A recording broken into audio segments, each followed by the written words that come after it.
valho-me da metáfora de Schopenhauer, ampliando-a, para fazer link com as nossas reflexões de ontem. Dois porcos espinhos, experimentando as agruras do frio que se aproximava, deliberaram, por motivo de sobrevivência, se agasalharem na caverna, para suportar o clima que vinha caindo, ameaçando-lhes a existência. À proporção que acessaram e que a estação hibernal avançava igualmente, eles tiveram a necessidade de dar-se conta de que próximos, talvez, lograssem experimentar uma posição de maior conforto, suportando, portanto, o desconforto do frio. Fizeram um movimento de aproximação e deram-se conta que nesse movimento se espinharam reciprocamente. A dor fê-los se afastarem, mas como o clima se transformasse glacial e a subsistência ensejasse uma morte próxima, eles então deliberaram um novo movimento, numa nova reaproximação, e assim o fizeram, andando um pouquinho mais para frente, um pouquinho mais para trás, aproximando-se tanto quanto possível era possível, sem se machucarem tão dolosamente, de tal modo que pudessem resguardar o calor um em relação ao outro e assim pudessem experimentar, suportar a sobrevivência que se transformava naquele momento na sua única escolha. Essa talvez seja uma metáfora que nos ajude a pensar a transformação de nós em laços. A família experimenta o reencontro de espíritos que trazem os seus espinhos e que vêm para a intimidade do lar à conta de uma caverna simbólica para tentar sobreviver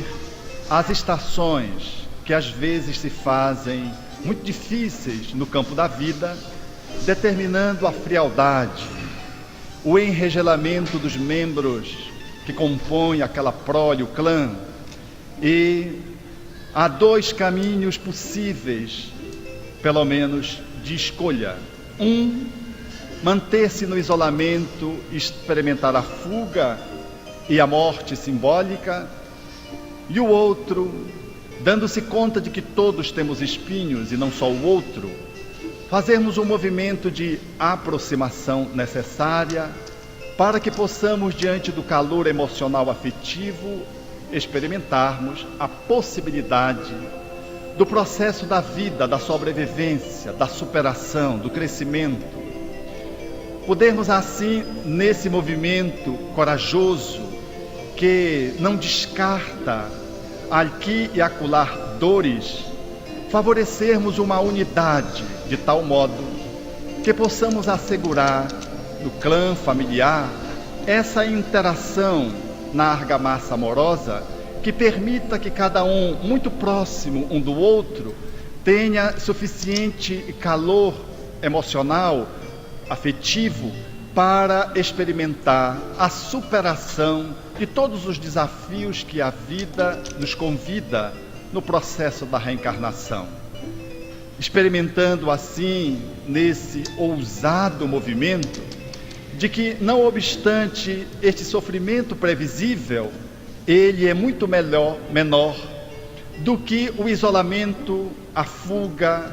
as derivações variadas que escolhemos dentro do lar ou fora dele, seja nos psicotrópicos, no álcool, nas experiências de alienação, que nos levam para um sistema de congelamento interno, paralisando o nosso processo evolutivo e fazendo com que a nossa encarnação não tenha o proveito necessário. Esse olhar nos dá a disponibilidade, portanto, e a leveza de percebermos que todos estamos no mesmo barco e de que somos, como se diz no norte, farinha do mesmo saco. Portanto, todos temos os espinhos, Porque habitualmente no lar nós elegemos alguém que deve ser o boi de piranha, ou seja, aquele que catalisa a doença familiar sistemicamente posta, e alocamos nele toda a infelicidade da família, como se ele fosse o portador único das dores familiares,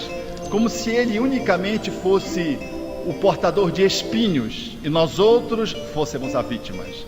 À proporção que vamos reflexionando e fazendo um olhar diferenciado, nós vamos relativizando essa percepção e vamos percebendo que todos temos as nossas encrencas, as nossas limitações e também temos as nossas competências, e de que ajustarmos-nos na caverna do lar para experimentarmos as grandes e desafiantes problemáticas da vida que nos alcança inevitavelmente é o desafio de podermos nos dar conta de que o outro tem a medida certa para me fazer valer o meu processo evolutivo. Ao longo de um tempo longo,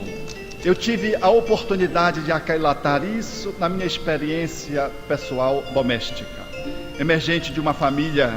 cuja mamãe está dentro de uma posição evolutiva em relação ao meu pai muito diferenciada, por ser um espírito com valores aquinhoados, respeitáveis, e o meu pai por ser um portador de uma doença psiquiátrica, trazendo o transtorno do humor, a bipolaridade. Sempre tivemos no lar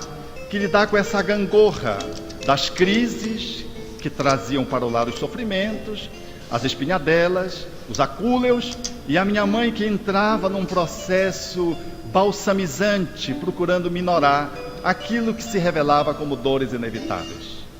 Era um casamento deste porte,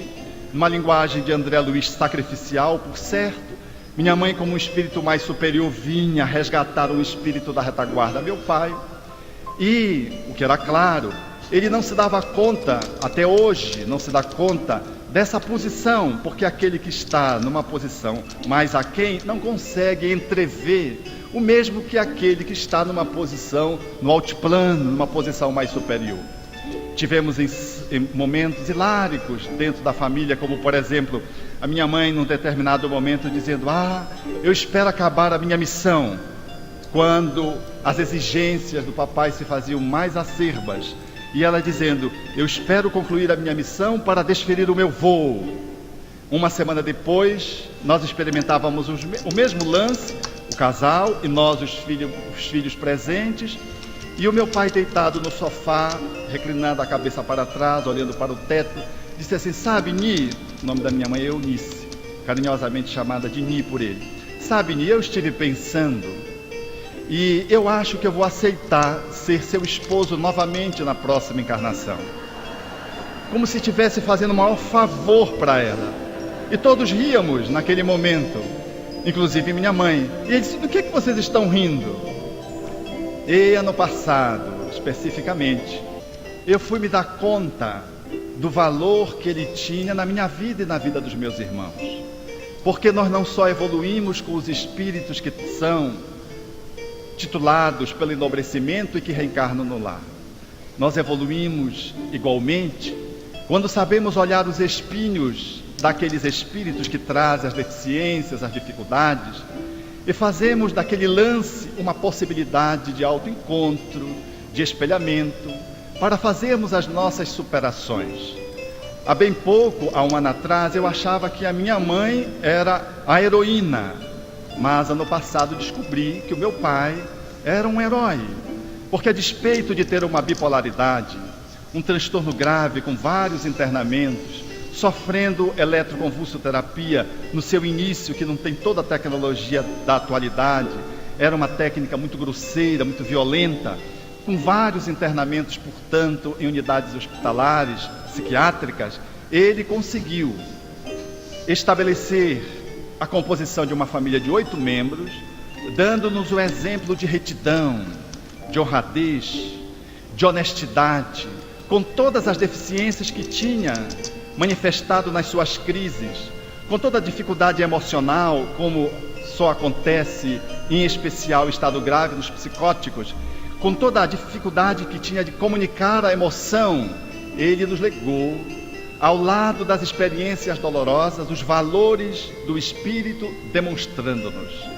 que, a despeito de todas as suas dificuldades reencarnatórias, ele vai cruzando a linha de chegada como um grande vitorioso, como um herói. Porque o herói não é só aquele espírito superior que logra vencer a sua etapa dando conta da sua missão. É aquele que muitas vezes está emboscado num corpo extremamente deficiente, mas que consegue chegar até o fim, vencendo a etapa que lhe foi confiada, alcançando os objetivos que ele tinha antes de renascer e exportando essa exemplificação para aqueles que convivem na conta de parentes dentro do lar. Assim, dei-me conta no passado de que todos nós temos a possibilidade de alcançarmos essa titulação, se dermos conta de atendermos os nossos deveres. E de que um lar feliz não é aquele que tem só laços, é aquele que tem nós, que nos chamam a desatá-los. E essa movimentação para desatar nós nos convida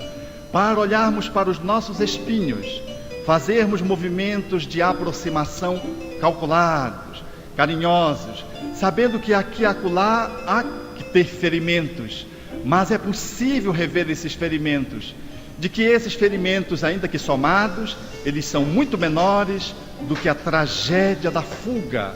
E experimentando essa perspectiva de análise, damos-nos conta da propriedade do codificador, quando indagou na lei de sociedade sobre o que seria da sociedade se houvesse o relaxamento dos laços de família. E os espíritos responderam: seria a recrudescência do egoísmo. Nós somos convidados a fazermos essa superação dos nossos espinhos manifesto nas manifestações mascaradas do egoísmo, para fazermos o nosso voo libertador através de um exercício cotidiano da nossa amorosidade. Porque também está na codificação bem posta que os pilares com que devemos nos movimentar, nós espíritas, está assentado no segundo ensinamento, instruí-vos, e no primeiro, nos amai-vos. Essa é a proposta no exercício de amor, na superação do egoísmo, para, tendo que suportar alguns espinhos, lograrmos experimentar o aroma, a exemplo do que o exemplo das rosas nos confere. Obrigado.